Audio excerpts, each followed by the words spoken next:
Dans le sud de Saint-Étienne, quand on quitte la cité du design, on se retrouve très vite en terrain dangereux.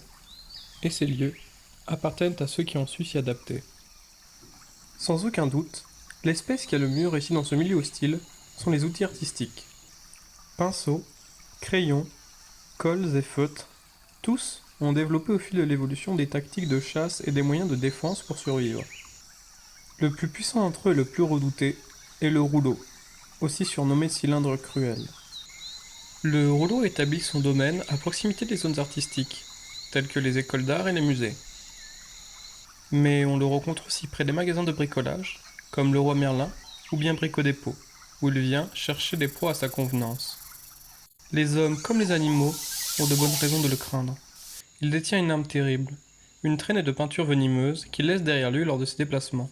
Son allure aussi a de quoi impressionner, grâce à ses vives couleurs bleues et blanches couvrant sa queue, aussi appelée manche, et une épaisse fourrure sur son unique patte de forme cylindrique.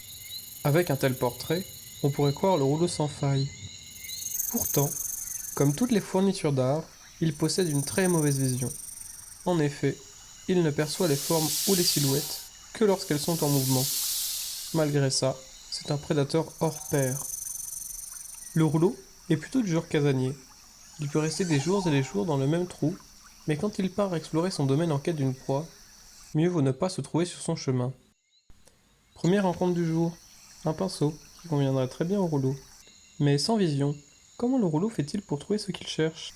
Grâce aux multiples papilles se trouvant sur son manchon, son organe sensoriel le plus performant, elle analyse et recueille tous les passages effectués par les autres animaux en récupérant les molécules contenues dans leurs empreintes.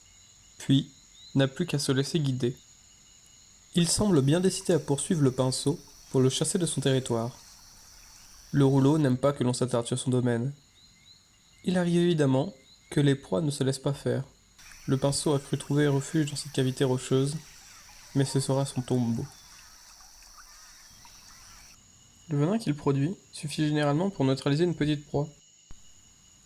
Le venin agit très vite sur les neurones et paralyse sa victime. C'est une arme aussi bien offensive que défensive. Il ne faut jamais suivre un rouleau, au risque de se trouver dans sa traînée mortelle. Mais bon, avec une bonne paire de bottes en caoutchouc et des gants, il est inoffensif. Ce qui fait qu'à ce jour, seul l'homme a été en mesure de dompter l'animal.